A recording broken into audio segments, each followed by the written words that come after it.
Can you take the championship from DNZ? This year, you can play our football pick'em on CBS Sports and compete against us in an option every week. Check the link in our Instagram bio, Fade Route Podcast, for all the details and to sign up. Then tune into the Fade Route every week until the Super Bowl for updates and standings. Bring it on.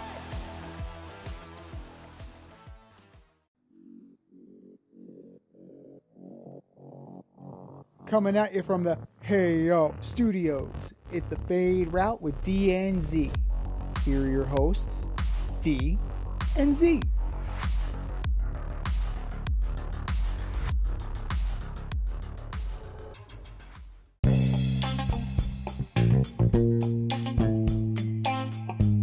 Coming at you live from the Ayo Studio. Ayo. It's the Fade Route with D and Z. I am D. And we got a great special Saturday morning edition for you today. The Angels add to the waiver pool. The Yankees bring up Dominguez. And the Arizona Cardinals don't understand the game of football. Or do they?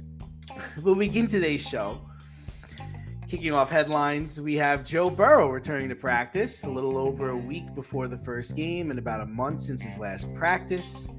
Burrow hurt his calf. He practiced a month ago, and the Bengals wisely shut him down. Z, how much of Burrow sitting out was contract related?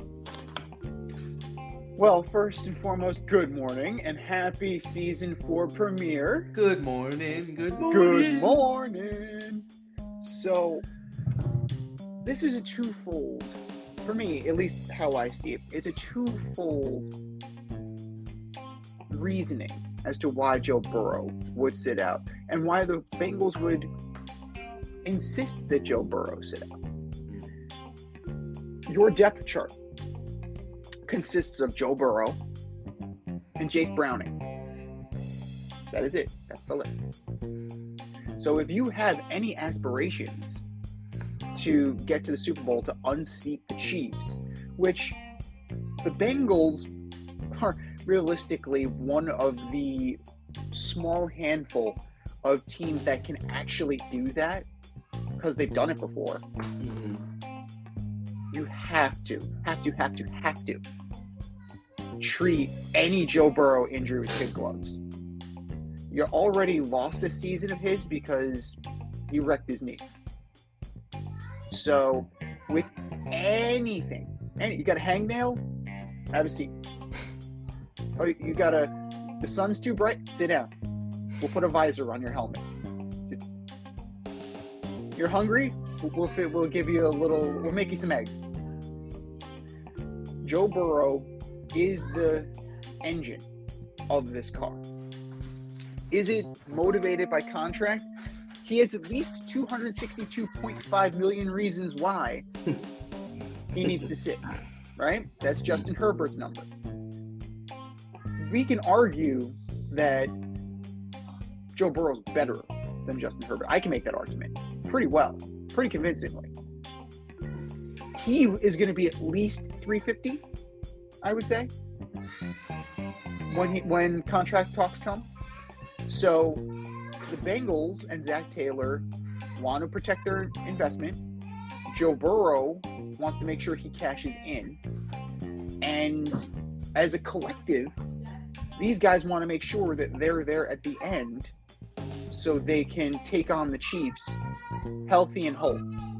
So while it may not be completely motivated by contract, I'm sure that in the back of their mind, the places you don't talk about at parties, as Jack Nicholson once famously said, the deep, dark secret that they're not saying is that, yeah, we're absolutely scared that he's going to get hurt. So we're going to wrap him in bubble wrap. We're going to make sure that we keep our guy. And then Joe Burrow is like, I'm going to make sure I get my money. So it's performance-wise, but it's also contract-wise. How can it not be?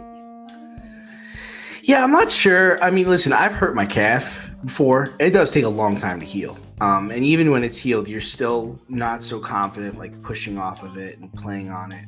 I'm going to say I don't think this is contract related, but if you're Joe Burrow's agent, right, how are you really going to let him play this season without a new deal, right? I mean, are you not doing your job?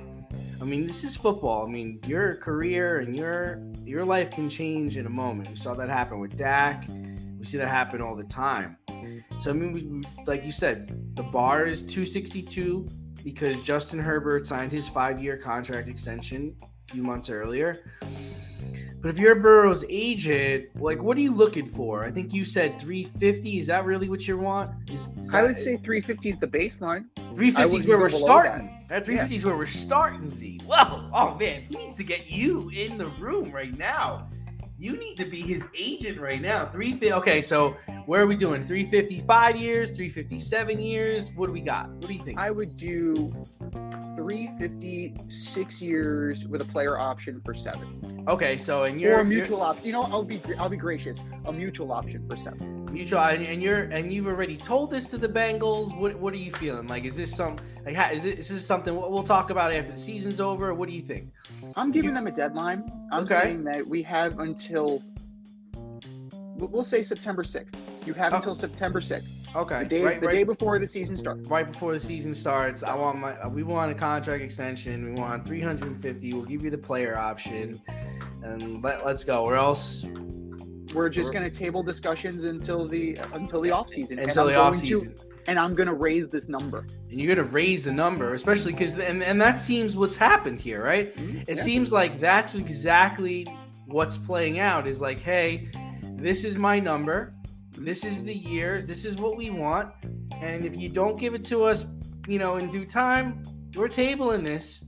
And he's going to go show you. We seem to be in the era of go out there and show it. Go out there and prove it. And this is so relevant recently with Aaron Judge. Guy bet on himself, crushed it. And if you're Joe Burrow, right? Burrow, you've won the national title. Mm-hmm. You got the Cincinnati Bengals to the Super Bowl in only, I think, your second full year of actually starting, because I believe he got hurt and then he came back. You've gone into Kansas City and you've beat Pat Mahomes, who we think, right, is arguably the best quarterback in the league. You didn't beat him in Cincinnati. You went into his place in the AFC title game. Mm-hmm. The whole Burrow head. Burrow head is what they call that place. Yeah, I mean, I get nervous with quarterbacks, just because of the rough, nature of the position, and he's already been hurt before. I don't know if I think it's bold to go that high, and I think he's worth it, 100%, no doubt. He's definitely worth it. He should hire you as his agent tomorrow. Here's the problem, though. Like, the one thing is that we table this discussion, right? Mm-hmm. And he goes out and wins a Super Bowl. Now that number just went up. Now what? He wins an MVP. Just went up. Well, I'm actually pretty high on him to win the MVP this year. I'm gonna put a nice little FanDuel bet down on that guy winning the MVP. I think because he's so motivated, right? He's got to be.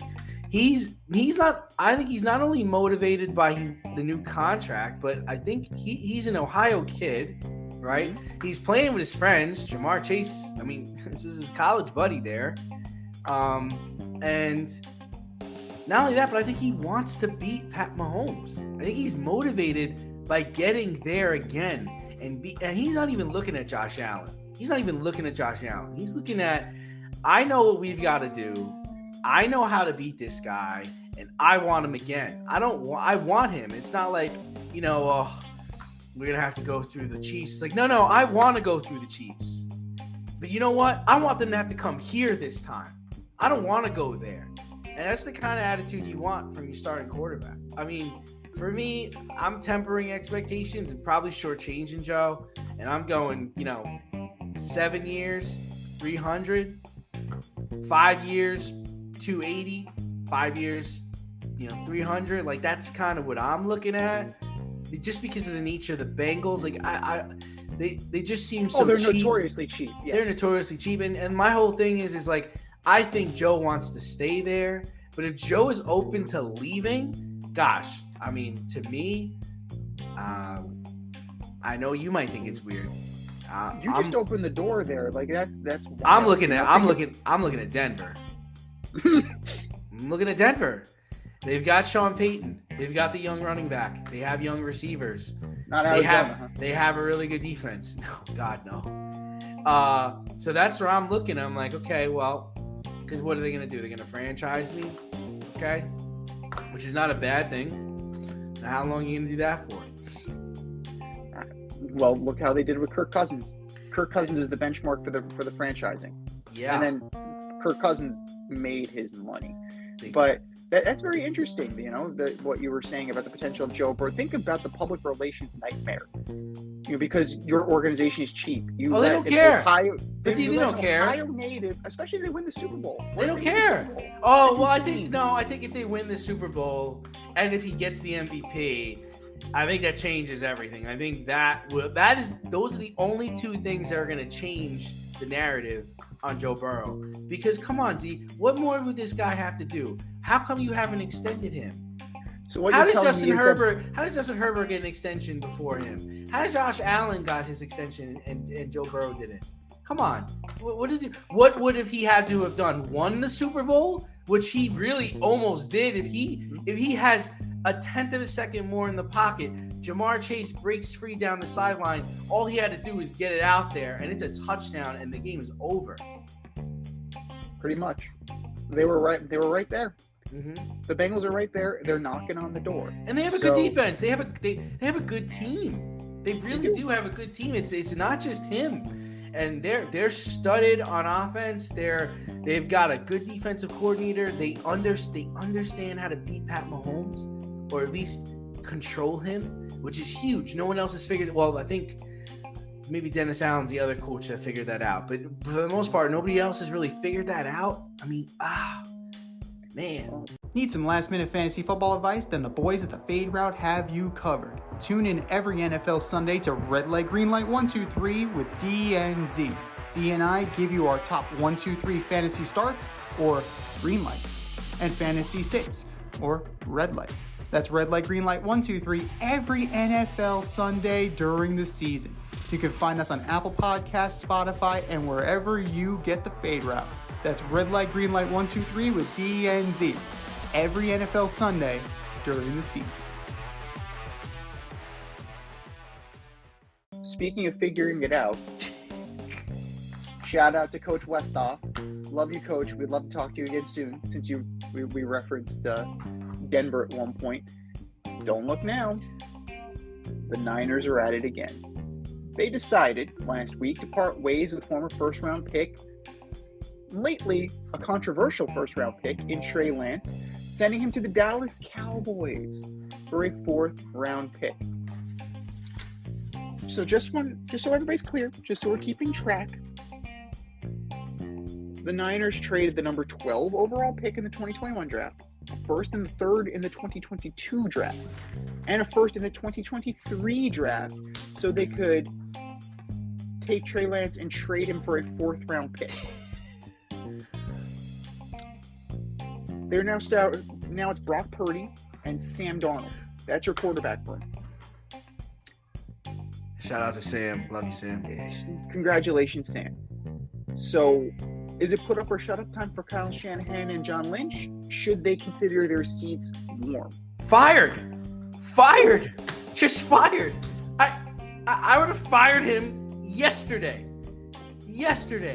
You mortgaged the whole draft for this kid, and you're basically telling me that he's only worth a fourth-round pick? Fuck off, John Lynch. Fuck off. You're gone.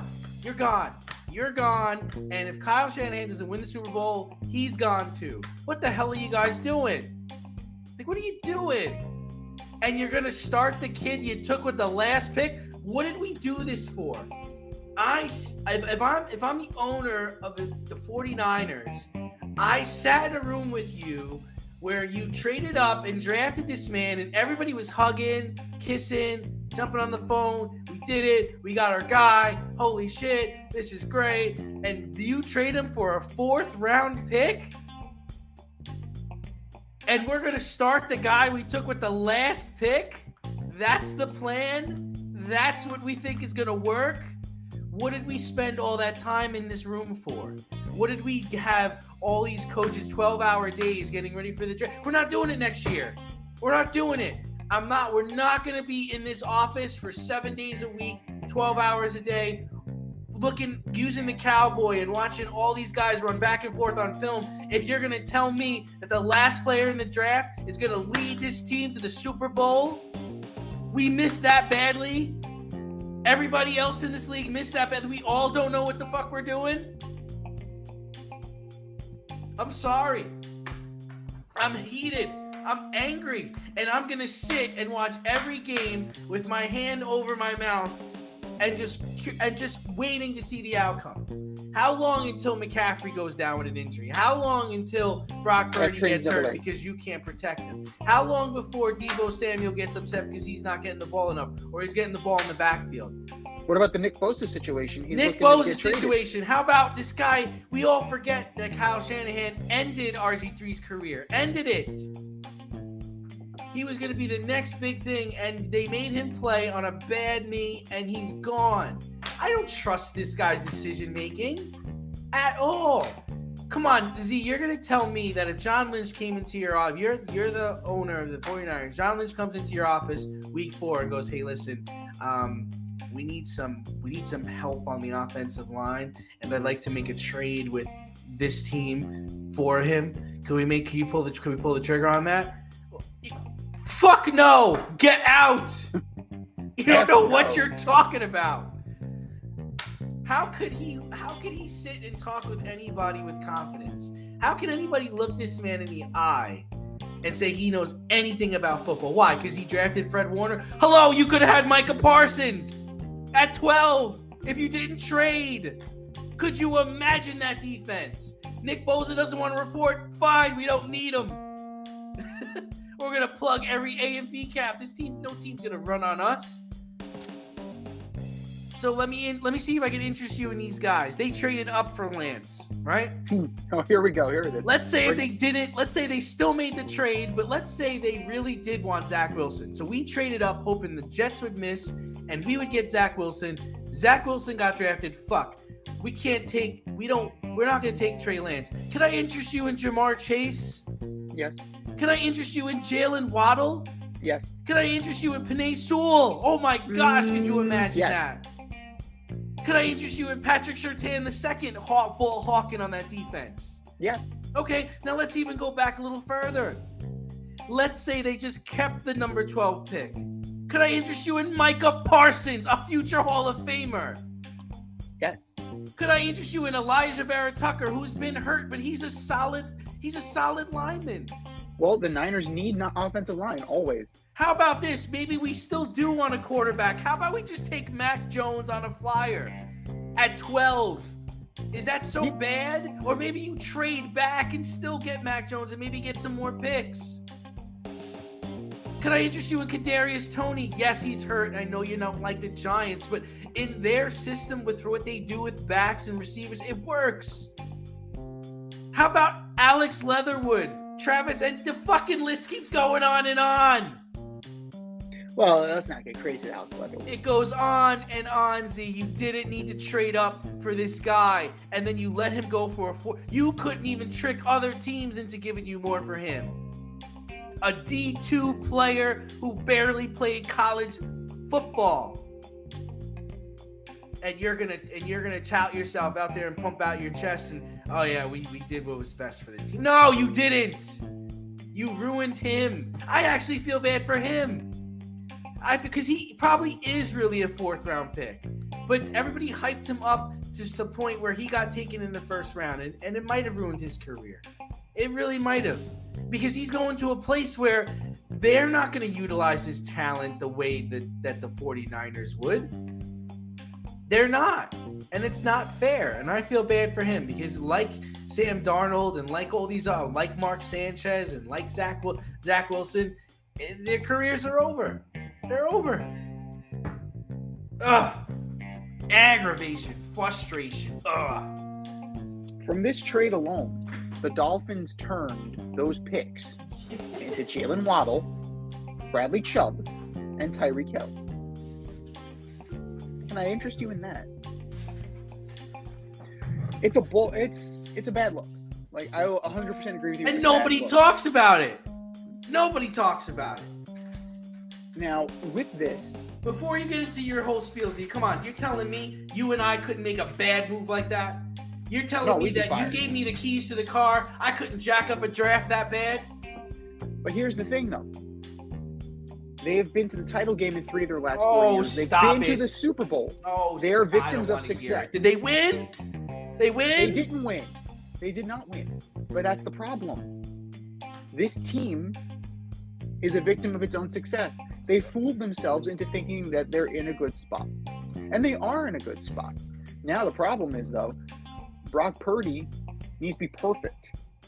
This team needs to be a Super Bowl champion. See, you sound like everybody else, man.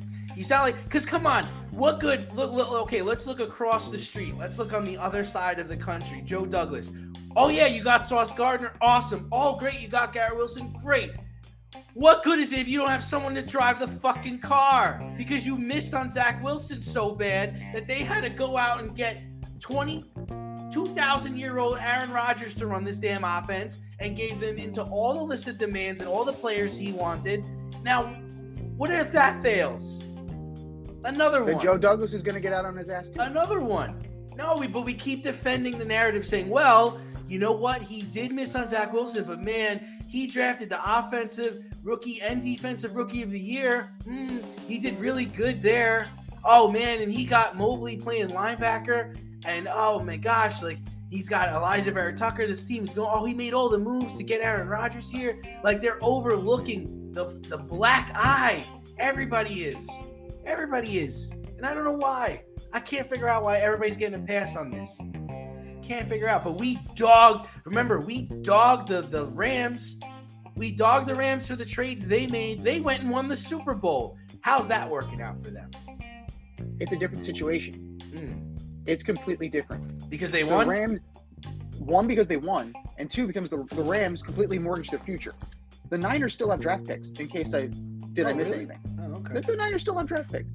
The Rams, like, you hear about Matthew Stafford, he's not able to get on the same page with his young receivers because Cooper Kupp is hurt again. Like, that was a Faustian bargain. They made a deal with the devil to get that Super Bowl. The Niners aren't doing that. The Niners had Jimmy Garoppolo, as flawed and as injury-prone as he was, and is. He's not dead, so now he's in Vegas. Same difference. You missed on Trey Lance. It's an admission that they missed on Trey Lance. That's fair. That's fine. You have Brock Purdy, who, was undefeated until the NFC title game. He'll come down to earth. That is reality, right? He's not going to be Mr. Perfect. He can't be. Like, that's just impossible. And then you have Sam Darnold. Because they won, and because they got to the Super Bowl, because they got to the title game, they're given more rope. You know this. How is it that Bill Belichick has gotten the rope that he's gotten? Because of what happened in the early 2000s, because of the Patriot way. The Patriots are horrible. But because of what he built in the past, you cut him some slack. You cut him a pass. That's the benefit of legacy. Andy Reid can lose for the next 5 seasons. He delivered a Super Bowl. He delivered 2. You cut him some slack. You cut him a pass. Winning fixes the stink, right? Winning is the best deodorant. They need to fix the quarterback problem, because now it's a problem. But if they are not in the Super Bowl, if they are not Super Bowl champions this year, Lynch is out. Lynch is definitely out. Shanahan is going to get some rope. because of what he was able to do with the wins and losses. His record, as flawed as we know the system is with the numerous injuries to quarterbacks, to the confusion of Deebo Samuel, right? Is he a wide receiver? Is he a running back? What is he? The record's there. So Shanahan's going to get more rope. The stink is mostly going to be on Lynch, and rightfully so. Right? Lynch, that's his job. But let's look at it from the Cowboys' perspective, right? Let's take a look at that. You need two teams to make a trade. You bring in Trey Lance. He's only 23, right? We can't write off his career just yet. We wrote off Geno Smith, and then last year he had a fantastic year. Now, 10 years later. Right. It takes time. He's a North Dakota State dude. He might be a late bloomer. We don't know. And that's the thing. Like Jordan Love, we haven't seen this guy play. He needs to play. This isn't the best spot for him because he's not going to play. I would argue he's behind Cooper Rush. Mm-hmm. What's the point? Mm-hmm. I mean, I understand that Jerry Jones is new toy syndrome, and maybe this will spur Dak. I don't see where this is going because nobody's going to trade for Dak Prescott. I don't think. Not with that contract. Anybody can be moved, but I really don't think that Dak is good enough to be on the move. Mm-hmm. When I see teams desperate enough to say, we're a quarterback away, and Dak Prescott's that quarterback. He's not Aaron Rodgers. To your point, Dak Prescott is nowhere near Aaron Rodgers. So, I guess kudos to the Cowboys. They gave up a 4th-round pick. They gave up couch cushion change, and they got potentially, an interesting fit at 23. Maybe they can work with him. Maybe they can fix him. I don't know. But the onus is definitely on John Lynch because this is his legacy. And he'll either get to say, fuck you, I was right, or he'll fall on his sword for it. Unlike Les Snead, who kicked the can so far down the road that, his great-grandchildren aren't going to be able to see the results. Are you in need of air care maintenance or service? I have the company for you. Air Care Technicians. They service the Westchester and Northern Bronx area and can help you with all your heating and cooling, maintenance, and service needs. Just give them a call at 914-315-1547. Again, that's 914-315-1547. Or shoot them an email at aircaretechnicians@gmail.com. These guys are the real deal as they are veteran-owned, licensed, and insured. Make sure to tell them that D&Z sent you. Speaking of results, oh dear God. And speaking of the NFC West, another team confused about how football is played, the Arizona Cardinals. They cut veteran QB Colt McCoy over the weekend and traded for quarterback Joshua Dobbs from Cleveland. Kyler Murray's on the PUP list, at least for the first 4 weeks of the season. So that leaves you with Dobbs and Clayton Tune as the only quarterbacks on the roster. Sounds like a Cardinal already.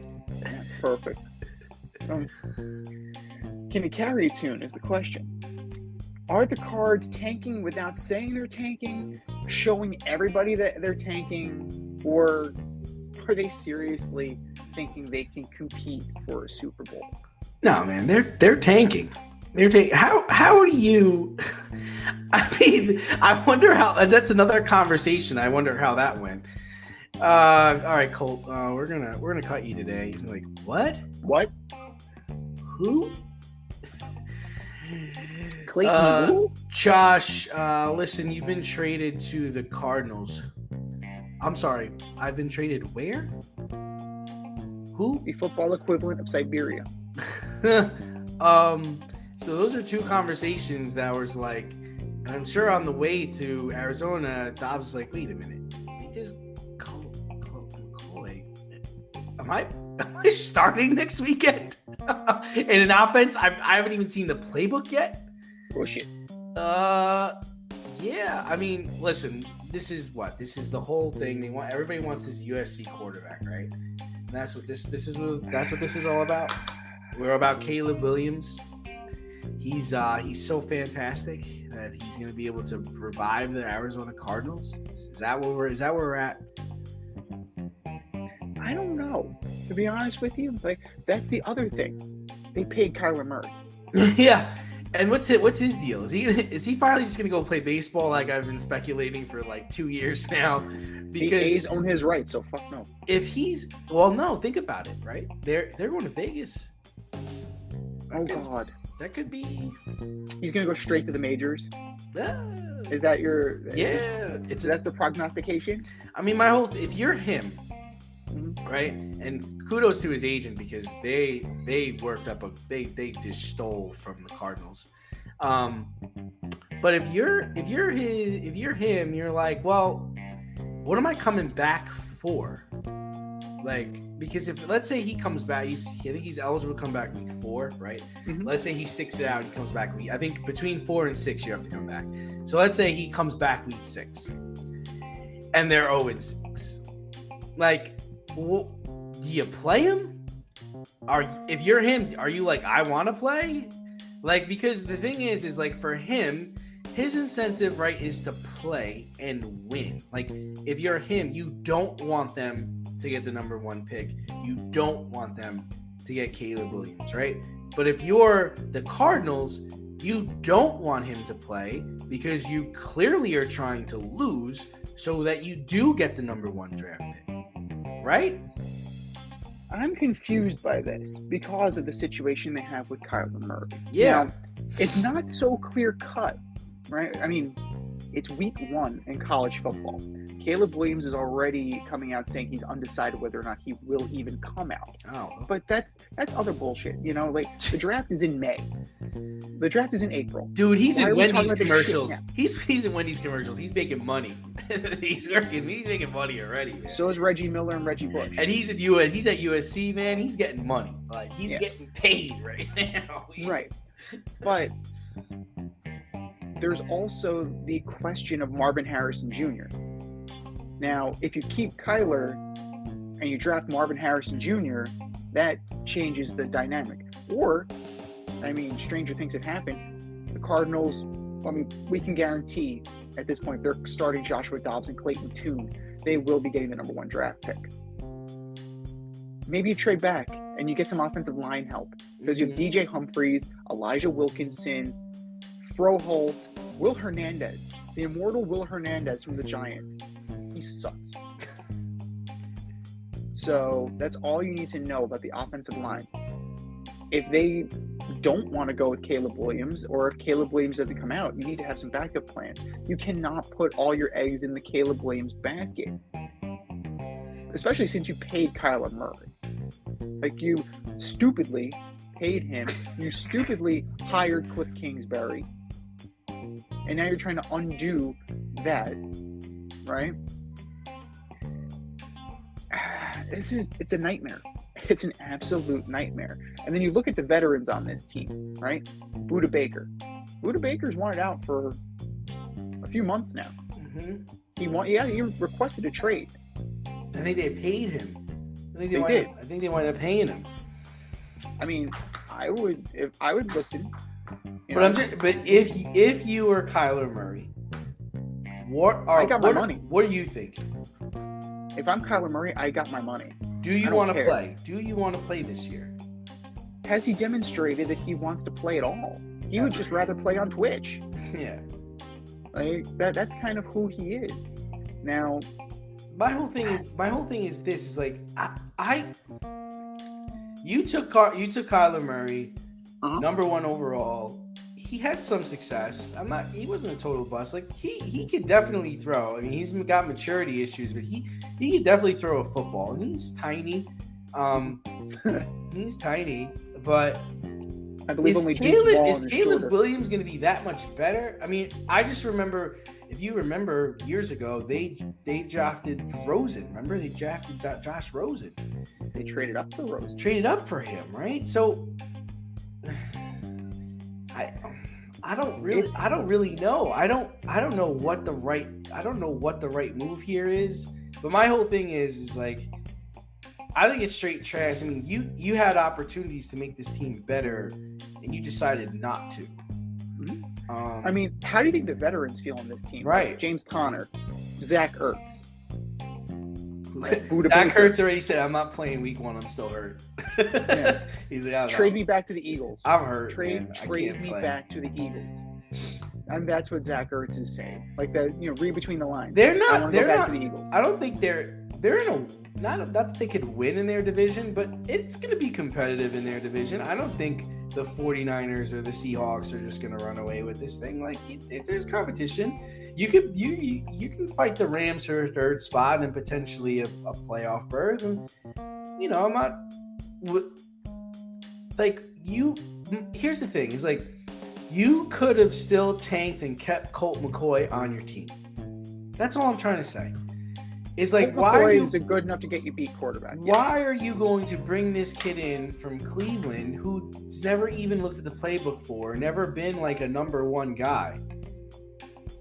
That's my whole thing. Is like, why would you put him in this position? And why would you do this? Like, how do you sell this to your team? Colt McCoy. Well, that's the other thing. Colt McCoy. Jonathan Gannon. Yeah. We'll get, I'm not going to name my starter because it's a competitive advantage. Dude, you're playing the Commanders week 1. What the hell's wrong with you? Like, the Commanders are going to wreck your shit anyway, regardless of it's Dobbs or if it's Clayton Tune. See, I would argue that they could possibly win that game. That could be one of the wins they get. Just because they're playing at home and there's no real tape on Dobbs. Like, we don't know what, and we got Sam Howell. So it's going to be a real, like, I don't know. That game has if you got a survivor pool, that's the only game I might not pick the team that's playing the Cardinals because I just don't know what that's going to look like. I have no idea what that game's going to look like. I mean, it's going to be a mess. It'd be different if they were playing in Washington, but I think they are playing in Washington. Oh, it is? I thought for some reason I thought it was so that's going to be it's going to be a nightmare. Yeah, it's going to be it's the first sellout since Daniel Snyder sold the team. Oh, that's going to be the sixth circle of hell for them. Oh, yeah. Jesus. It's going to, the burgundy and gold are going to be out in full effect, and Jonathan Gannon's going to wish he stayed in Philly. Step outside of your safe area and make a statement without saying much with FCK Clout Lifestyle Apparel. Embrace the colorful chaos and stay emotionally regulated in their hoodies, snapbacks, graphic tees, accessories, and more. Season 3 merch is up now. Get it while you can. Go to fckclout.com and get all of your needs from men and women. That's fckclout.com. Speaking of wishing they stayed someplace else, the Angels, they're wishing that they didn't make all of those trades that they did. Really they did. The bed shitting continues. 6 weeks after going all in, right? Acquiring Giolito, acquiring Grichuk, acquiring CJ Crone, getting Lopez. We're going for it! What are these? Some of these guys are furniture movers? They decided to cut bait and dump salary. They waived Giolito, they waived Matt Moore, they waived Hunter Renfroe, they waived Ronaldo Lopez, and they all got claimed. Renfroe is now a Red. Giolito, Moore, and Lopez are all Cleveland Guardians. We have the same record as the Angels. But in their division, they're only 5.5 games out from behind the Twins. So they're still in this thing.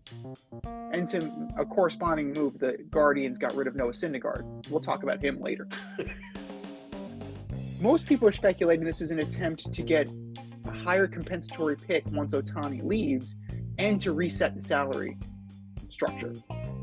They didn't make it. They're still narrowly over the threshold. Do you have any issue with the Angels waiving all these players as we enter into this clutch pennant race time? Huge problem with it. Because this is how the Yankees got their championships back in the day, with people waiving players or dumping salary at the end of the season, and the Yankees having the money to kind of just pick them up and put them on their team. And this is the problem I have. It's like, you built your team. If you're the Braves or the Dodgers or, even the Rays, you've built your team to withhold the 162 game season. You've made adjustments around the trade deadline. But now, as we're heading into clutch time, right, you got a team like the Angels dumping very talented players. Yes, Giolito's had a terrible time with the Angels, but he still is a starting pitcher who can get people out and can be dominant at times. Matt Moore, I don't even know. I can't believe how good Matt Moore is, because I have him on my fantasy team. Dude is just lights out, gets holds, closes innings, strikes people out. He just can't start games anymore, but out of a bullpen, like, he's legit. And Hunter Renfroe is a very, very good outfielder. And Ronaldo Lopez is another good reliever. So you take a team that's on the fringe. You take a team like the Boston Red Sox. You take a team like the Guardians, what the Guardians are doing. Oh, yeah, I'm just going to influx these players into my team, and we're going to go and try to make this playoff run. Now, if you're a team that was salary strapped, or maybe you're just heading into September and maybe you needed a boost and you didn't get the boost, now you're in trouble. So now a team that's been shit all year, right? Mm-hmm. Squadouche at the trade deadline. September 1st has just got like 3 or 4 like really good players to perk up their team or add to their team. Like, you're messing with the dynamic of the season. You're messing with the dynamics of baseball. So I think it's shit, because now, let's say for the next month, Matt Moore, Ronaldo Lopez, Hunter Renfroe, they ball out. They get their team into the playoffs. But now, the team comes back down to earth. As soon as the playoffs start, it's like, whoa, we're really not that good. We just got this influx of players that boosted us, that got us over the hump. And now we're swept in 3 games. Or, we only win 1 game. Yeah. And now you've messed with the dynamic, because a good team, like maybe the Twins, or a good team like the Rays, don't get in because you did this influx in a time when they didn't have that. They didn't have the juice. They didn't have the money. They didn't have the idea. And now you've just messed up with the dynamics of baseball, because baseball's different now, Z. Like, everybody's getting in. Like, there's more teams that are getting in. And you're just messing with the dynamic of baseball. You are messing with the dynamic of baseball, but some of the teams, like the Rays, are in. They're the 2nd overall seed behind the Orioles. But welcome to baseball 2023. The Orioles are number 1 in the American League, and the Rays are number 2. The Twins are fighting for their lives. And again, with the waiver order, they're a victim of their success. Right. These guys are getting nowhere near them. Right?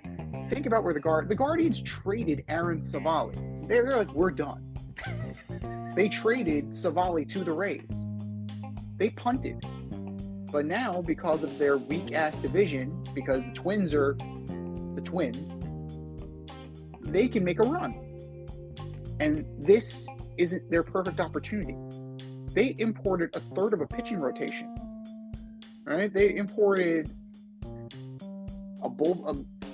more than a serviceable bullpen arm. Giolito's a stud in the right circumstances. Lopez is a swing guy. Lopez can be a very valuable player. How about the Reds? We criticize the Reds for not making moves, right? You bring in an impact slugger in Renfroe, and you bring in Harrison Bader, who on this team would be a good defensive replacement in the late innings. I would say that's as good as any deadline trade. Then you're looking at a team like the Brewers, who are now trying to hold off the Reds. Like, they're counterpunching by signing Josh Donaldson.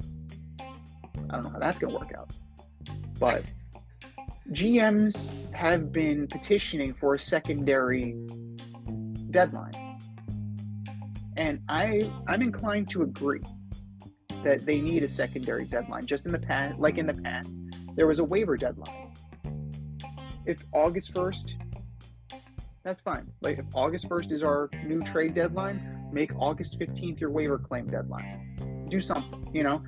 It gives you an idea of what you are and what you have done. The Angels, they took a big swing and a miss, and then they tried to kind of reset, and they swung and missed again because they're still above the luxury tax threshold, so they're still going to pay out, right? The one thing is that, like, they're now not on as much of the hook for Giolito, for Lopez, for Grichuk, for Dominic Leone. Dominic Leone also got claimed off waivers, although he was on a minor league contract when he, was acquired from the Mets. He wasn't getting paid huge amounts of money, but the Angels just foobarred everything, to the point where there needs to be a fundamental, radical shift in how business is now being done. And adding that secondary waiver deadline, I think, would do the trick. I think that would definitely help. Because this is Mickey Mouse. This is ridiculous. Trying to maneuver. And they did this with Justin Verlander a few years back when he wanted to initially go from the Tigers to the Astros. They were trying to finagle the situation so that he would get there and still be playoff eligible. So then just make a rule. That's the beauty part about this. You can just make a rule and you can fix all of this. Do these moves take the Guardians over the top? I don't know. I really don't know. Giolito is going to be better just because he's going to be better. I mean, he can't be as bad as he was. So, Lopez has always been kind of hit or miss. I love the Matt Moore move. We're going to see what's going to happen here, especially as it goes down the stretch. This is going to be interesting. Currently, the Guardians are facing the Rays. Then they're taking on the Twins. They're going to San Francisco to play the Giants. They're going to play the Rangers. They can have a significant impact on the playoffs, even if they don't get in. Right? This 4th, 5th, and 6th of September. This is going to be a huge series, because if they can sweep the Twins, all of a sudden, I'm not so sure. We might have a race on our hands. And it absolutely, I agree, like, it's all due to the Angels. The Angels have their sticky fingerprints all over this playoff because of what they just did. Avoid messy accidents. Get better stopping power with your brake pads. Callahan brake pads. You never know when you'll be driving in the road and there will be a truck tire that you need to avoid and save your family. Callahan Auto. We really care about what's under your hood.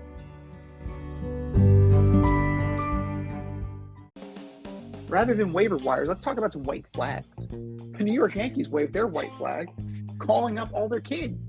They called up Wells, who looks like Ted Lasso. It's amazing. They called up the Martian, Jason Dominguez. They called up Peraza. The kids are all right. The kids are all here, like Yankee fans have been clamoring for. At least the Yankee fans on X have been clamoring for. And Jason Dominguez delivered his first at bat, his first swing in the major leagues. Oppo Taco home run off of Justin Verlander. So, brand name. Is this the sign of what's to come for the Yankees? Oh, it's tough to say, right? I mean, you almost say, why didn't you bring him up sooner, Brian? Wasn't going to use them. Now they're not out of it. They still have a chance. So I think it's good. You know, and Volpe, like you said, is going to be we said this in the production meeting, first 2020 guy for the New York Yankees is a rookie ever. That's crazy. That's a crazy stat. They had to have not been keeping statistics. That's the only thing I can think of. I think he needs to be moved to second base. I don't think he's a shortstop. But listen, hey, cautionary tale. If we all remember when Gary Sanchez got called up once a moon ago, he was dynamite. And now Gary's unemployed. So I don't know. I mean, they needed this power. They needed this to come up. They needed to see what they have. And they need the players. They need something. It's just a little ridiculous that it took this long to happen. So I mean, I think he's going to have an impact.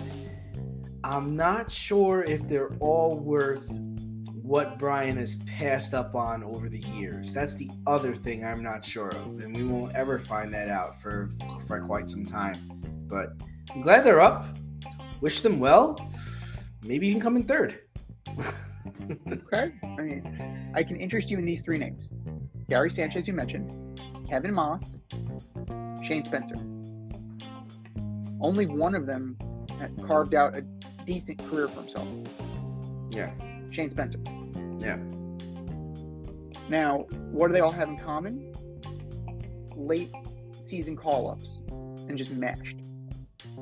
So hold, please. Have some pause.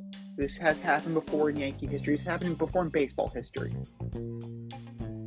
And right now, Jason Dominguez is the second player in history to his first major league home run on his first swing off a Cy Young Hall of Famer.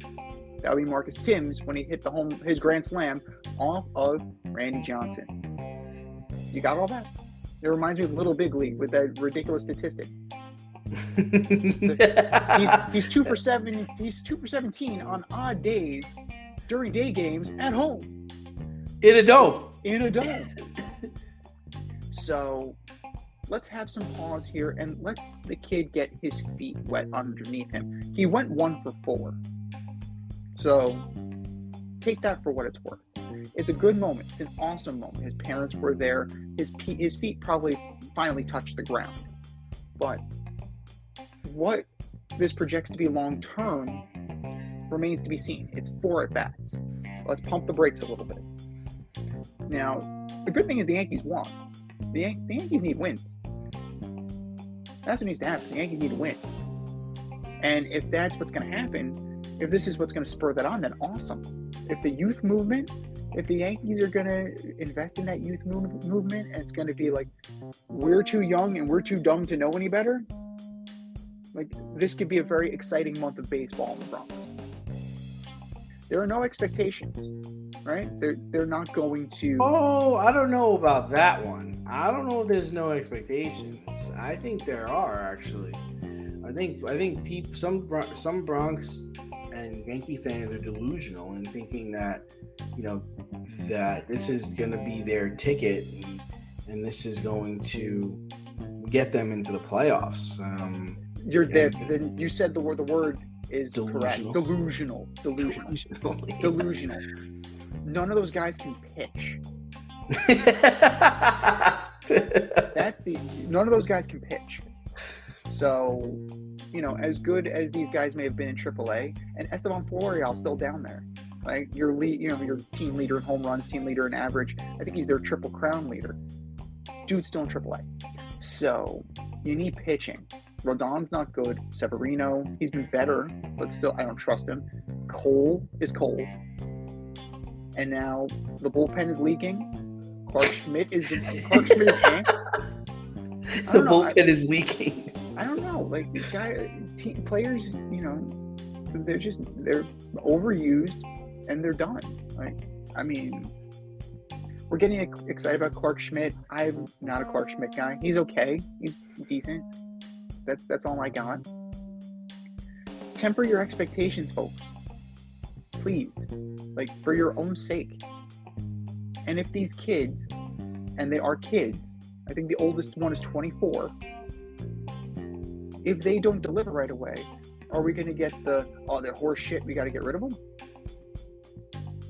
It's overreaction both directions. Oh, this is going to save our season. All their horse shit, get rid of them. Package them all. To get who? It just seems a little unrealistic. Let the kid have his moment. That's awesome. Congratulations. Welcome to the show. And kind of temper your expectations. Because if these kids are good, they're going to be around for a long time. So enjoy what you have while you have it. Because it may not be around forever. Enjoy this moment now and kind of see where the blossoming took place. You can say, I was there, right? If these guys are now the Fab Five instead of the Core Four, which I still don't understand how Bernie Williams gets gypped on the Core Four. But, you could be in on the ground level of something big, or you could just be in another footnote. That's the beauty of history. We don't know. We're living it. So experience it. History's pretty cool.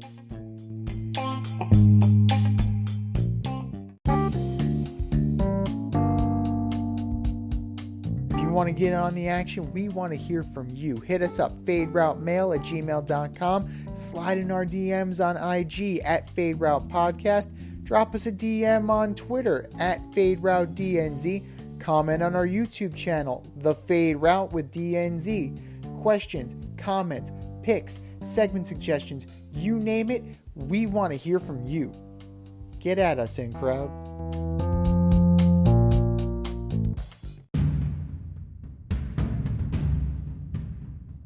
More or less?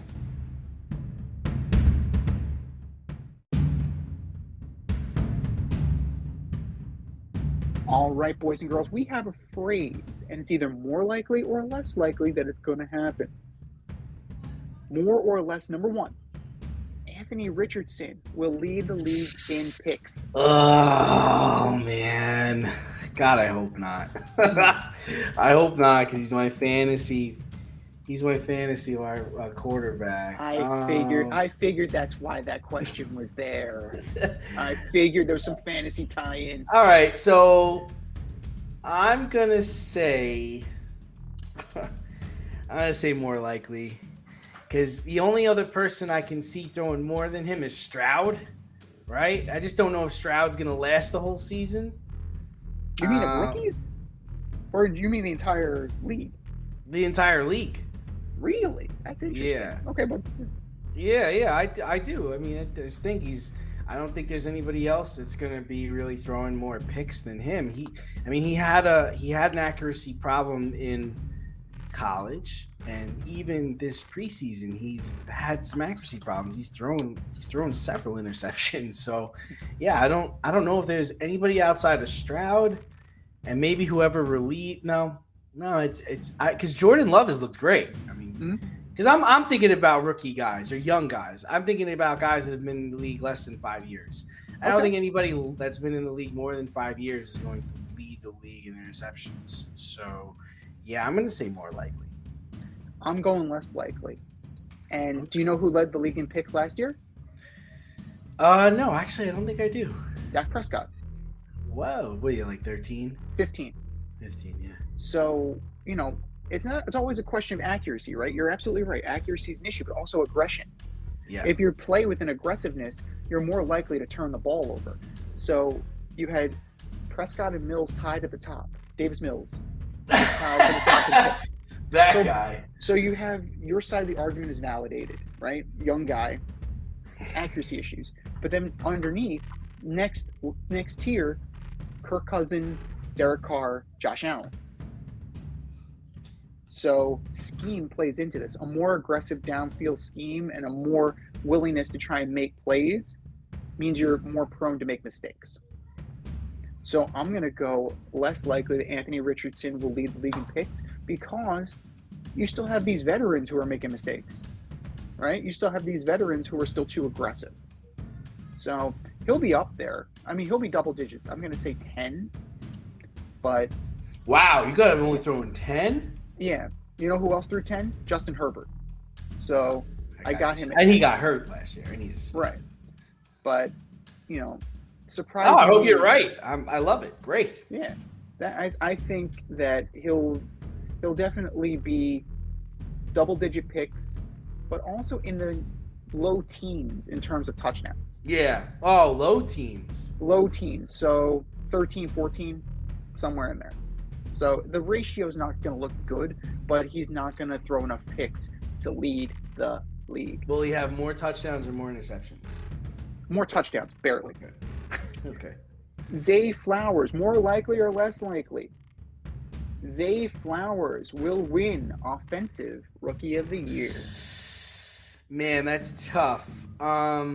Just because there's a lot of talent this year. I'm going to say, you know what? I'm going to go more likely. I'm going to be bold on this one. More likely, he's going to win the Offensive Rookie of the Year. They had Garrett Wilson won last year. Mm-hmm. He can win this year. So I'm going more likely as well. I think all the quarterbacks cancel each other out. I don't think anybody's going to be a stud enough to, cement them. What about Bijan? That's the thing. It's a 50-50. That's the guy. There's a guy. Quentin Johnson too. Quentin Johnson's good. Jordan Addison. There's a couple of guys, but in terms of standout prospects, yeah. I mean Addison maybe, but I'm gonna wipe out all the quarterbacks because I don't think the quarterbacks are gonna be good enough to be up there. To me, it's a 2-horse race. Zay Flowers and Bijan Robinson. Because both of those guys are going to be featured in their system. Lamar Jackson is going to love working with Zay Flowers. And then Bijan Robinson, he's going to get a lot of burn because Desmond Ritter's his quarterback. But you're going to need to kind of offset that. So Bijan Robinson is definitely going to be a viable contender for this Rookie of the Year title. But it's more likely. It's a 50-50 shot as far as I'm concerned. Because the reason why I discount Addison is because he's got a guy named Justin Jefferson on his team. But Garrett Wilson was the feature wideout last year on the Jets. Like, he didn't have anybody playing off him the way that Addison has with Justin Jefferson. And even Jackson Smith, right? Jackson Smith-Najiba. DK Metcalf's on the other side of the ball. So you need opportunity. And I think these guys are going to have the best opportunity. More or less, number 3. Zeke Elliott will finish with more touchdowns than Ramondre Stevenson. I'm going more likely because I think he's going to be the goal. I think he's going to be the goal line back. And I think Ramondre will get hurt. And Zeke is going to eat, man. I think they're going to give him the ball. So I'm going more. We're in agreement. I'm going to go more likely. I mean, he had 12 TDs last year. Yeah, people sleep on this guy. He had 12, right? 231 rushes for 876, 12 TDs. I can interest you in that. I think that it's important to realize that he's going to be revitalized in this system because he's not going to be relied upon that much. Like 231 rushes, he's not going to touch 230 under 120 rushes for him next year. Like, he's not going to be that guy. So Ramondre Stevenson only had 210 rushes last year, 5 touchdowns. So Damian Harris isn't there anymore. So the idea is that Stevenson will pick up that slack. Even when Harris was there, Stevenson wasn't the touchdown guy. Harris was. So I think that you're looking at it's more likely going to be the case. Now, what are you looking for? Like, are you expecting double digits from Zeke? Or are you expecting high singles? Like, what do you think? What would be the number that Zeke comes in at for touchdowns this year? 8. I think 8. 8 to 10. I think he has 8 to 10. And I think Ramondre will get like 6. That sounds about right. I think so, because at this point in time, Belichick needs to prove that Mac Jones is a quarterback, right? And how you're going to do that? You're going to have to feature him, right? And even Damian Harris only had 3 touchdowns last year. Just a nice little, just a little insight into that. 106 rushes for 462 and 3 touchdowns.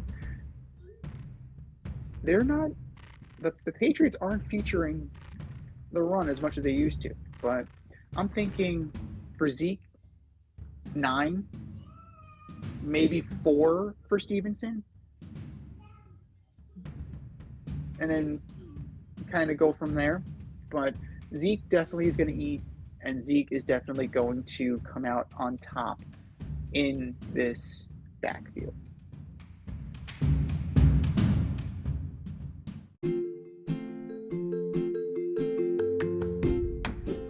You can't help but smile when you see a balloon. The simplest occasion is a party. Westchester Pop Stars, located in New Rochelle, New York, offers balloon styling and decor for all life's events. Birthdays, anniversaries, weddings, showers, school and corporate events, store openings, or just because.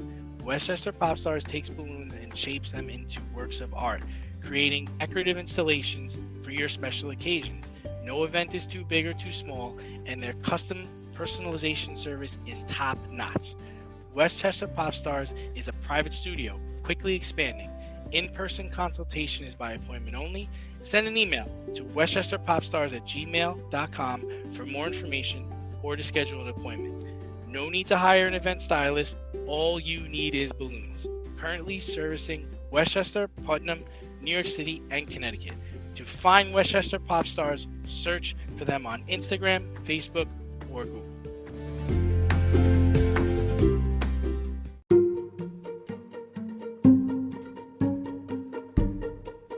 The Fade Store presents the Alleged Superstar of the Week Award.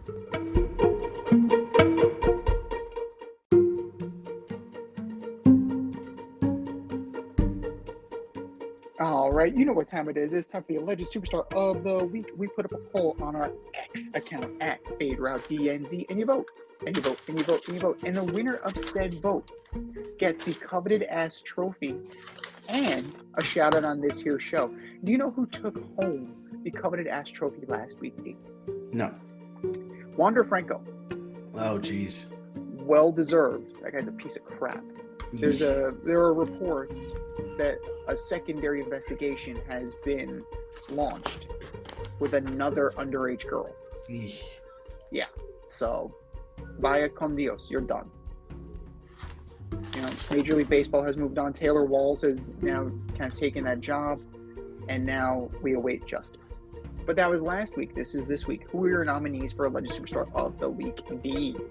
All right, first up, I've got your friend John Lynch.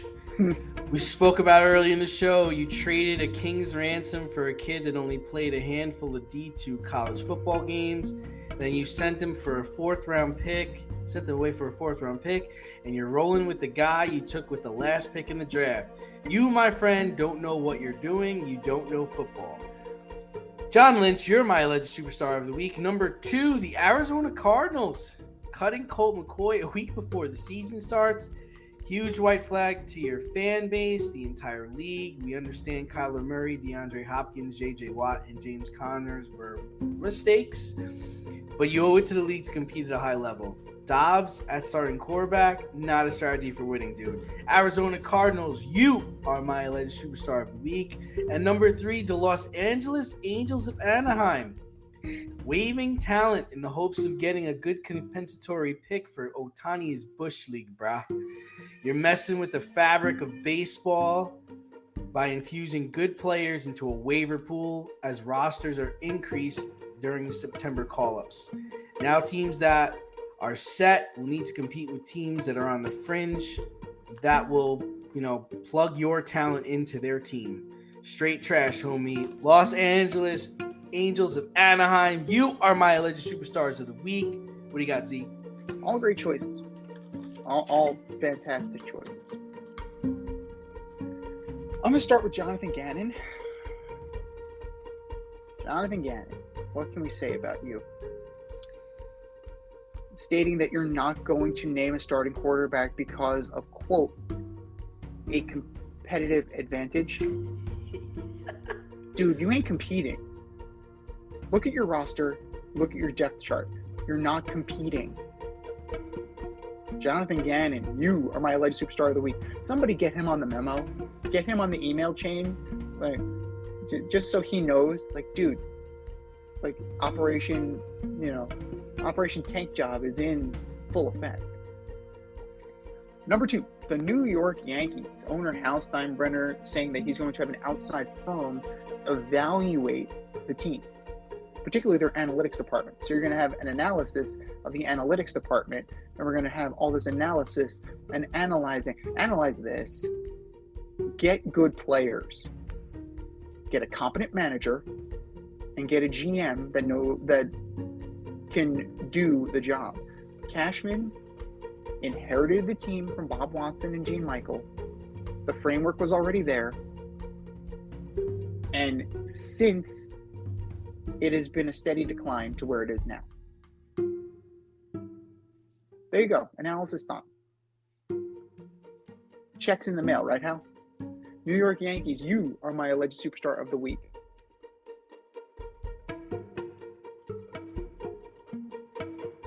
Twelve are now the Pac-2. And the only people that are left are Oregon State and Washington State. Stanford's out. Cal is out. They're all going to ACC, which the Atlantic Coast count. That's another thing that geographically is breaking my brain, right? The Atlantic Coast Conference. Welcome Cal and welcome California. The death of the Pac-12 is imminent. Pac-12 or Pac-2. We'll call it Pac-2 or 2-Pac. No, Pac-2. You are my alleged superstar of the week. I think we've said our piece. Go to our X account at FadeRouteDNZ and vote. And vote, and vote, and vote. And for our nominee.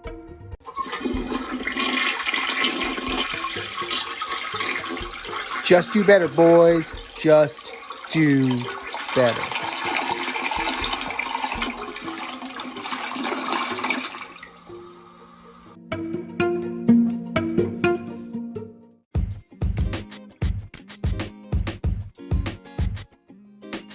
Your favorite podcast has its own merch line now. Go to the Fade store with DNZ.com today for all your Fade Route merch needs.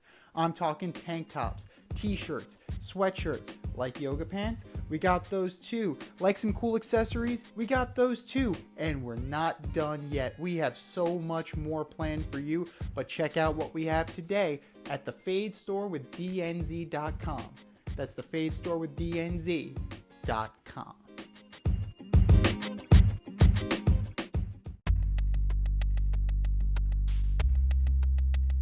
Order up!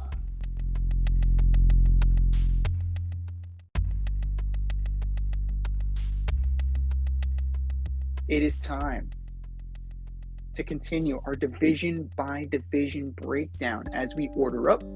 Order up, order up. This week, we are ordering up the AFC East. Is it going to be the AFC Beast or is it going to be the AFC Least? Let's find out. From 4 to 1, who you got, D? Man, you could spin this division anyway, and I really just wouldn't be surprised.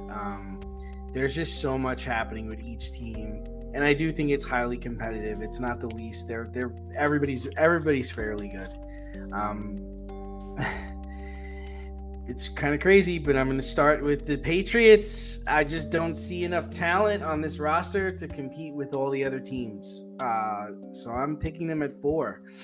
At number 3, surprise, surprise. I actually have the Buffalo Bills. I have a feeling they'll have a step back this year. They seemed committed to Allen not being leading rusher, which is good this year. So we'll just see how that holds up. But Diggs is holdout. It has me skeptical. There seemed to be some friction there, some questions about the direction of the offense. So and they open up against the Jets. We'll see what happens. Number 2 is the Dolphins. I just think they're set to put up points. Like Hill, Waddle, Tua, as long as Tua's healthy, they're just going to score. Nah, it pains me to say this, but number one, I've got COVID. Got New York Jets. They just talk so much shit.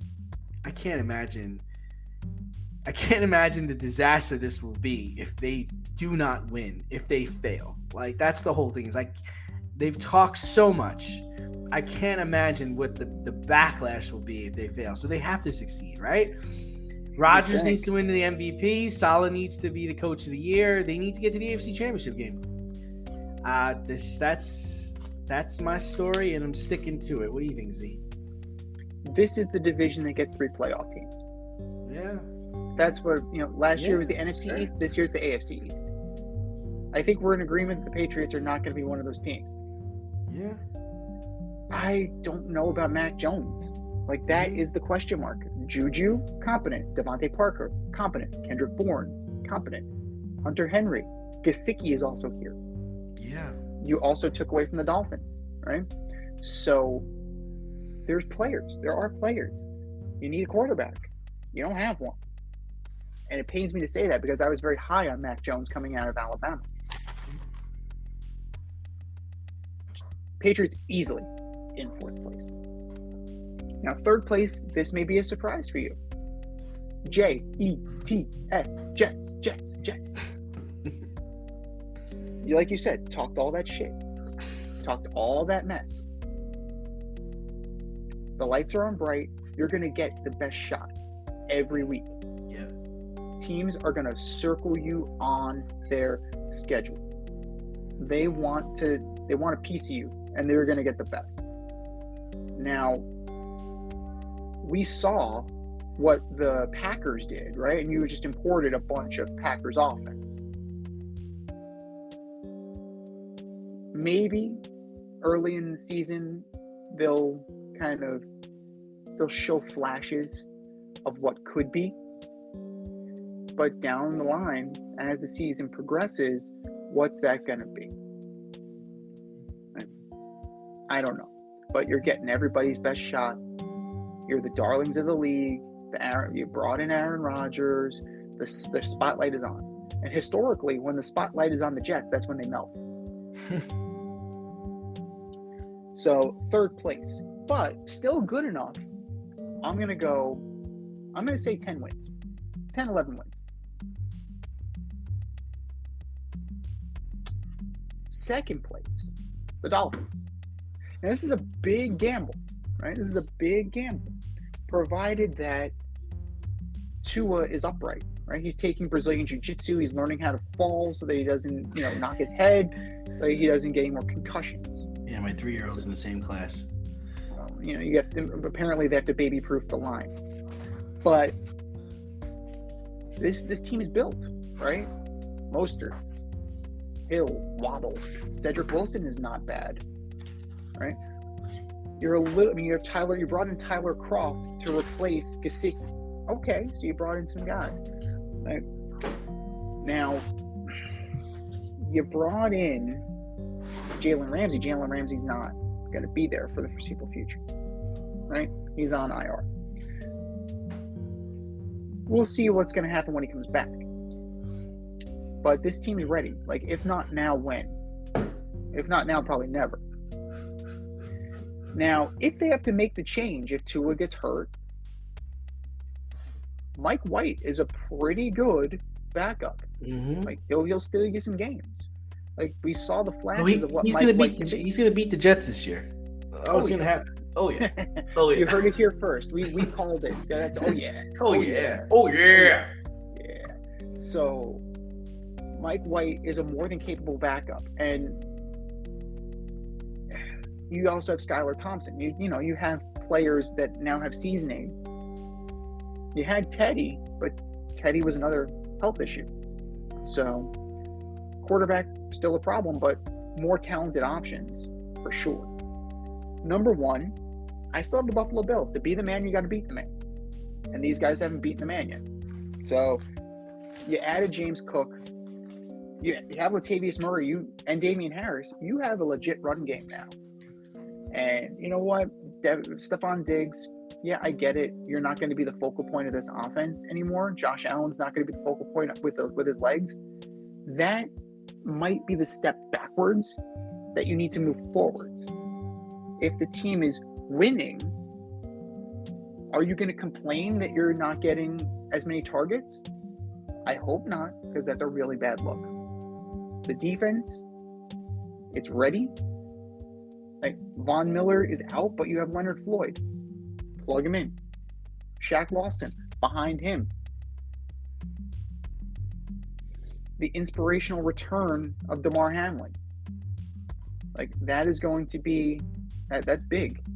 Like, is Micah Hyde going to make it through the season healthy? I hope so. He's critical. Jordan Poyer, critical.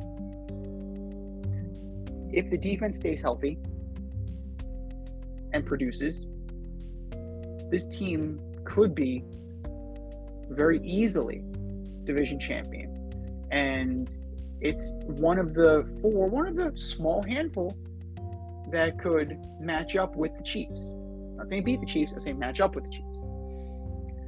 But this division is going to be very competitive. It's going to be a brawl all year. And I think the Bills narrowly come out on top. This has been the Fade Route with D&Z. Thanks for tuning in. Catch our podcast on Wednesday nights on iTunes, iHeartRadio, Spotify, or wherever you listen to your podcast. So until next time, stay faded, everyone. Time for us to run the go route, but we'll talk to you next week.